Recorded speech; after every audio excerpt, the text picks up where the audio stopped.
నమస్కారం అండి.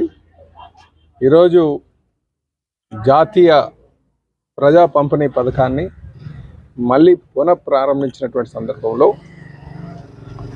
ఎవరైతే 65 సంవత్సరాలు దాటి రేషన్ డిపోలకి రానటువంటి పొజిషన్లో ఉన్నారో, లేకపోతే వాళ్ళ ఏజ్ నిమిత్తం వాళ్ళ ఇంటికే వెళ్ళి పంపిణీ చేయాలని ఒక ఆలోచన ప్రభుత్వం చేసిందో, దాంట్లో భాగంగా ఈరోజు పెద్దగంటేడ మండలం నెలముక్కు గ్రామంలో మేము 65 సంవత్సరాలు దాటినటువంటి వృద్ధులకు నేరుగా ఆ రేషన్ తీసుకొచ్చి వాళ్ళ ఇంటికి ఇవ్వడం జరిగిందండి.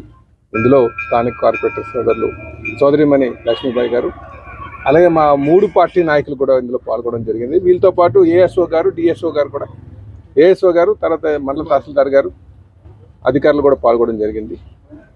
మరి ఈ వ్యవస్థ ద్వారా ఏదైతే గత 5 సంవత్సరాలు వైసీపీ ప్రభుత్వం ఉందో, వ్యాన్లు పెట్టి ప్రజాధనాన్ని వృధా చేస్తూ డిపోల వద్దే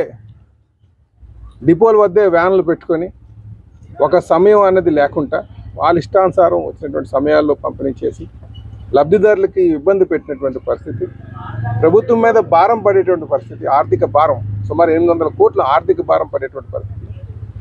ఇది ప్రజలందరూ కూడా వ్యతిరేకించారు.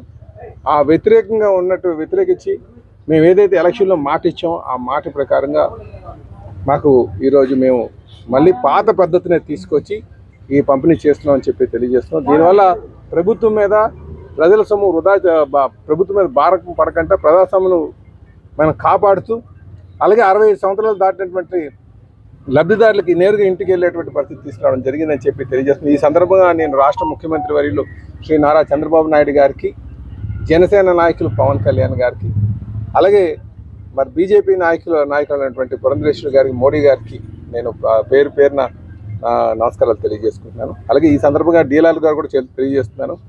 ఇంకా ఎవరైనా సరే కొంచెం 65 దాటకన్నా వికలాంగులు ఉంటే వాళ్ళకి కూడా, మానసిక రోగులు ఎవరైనా ఉంటే వాళ్ళకి కూడా నేరుగా వెళ్ళేటట్టుగా కొంచెం మానవతా దృక్పథం కోణంలో చూడాలని కూడా ఈ సందర్భంగా తెలియజేస్తున్నాను. నమస్కారం.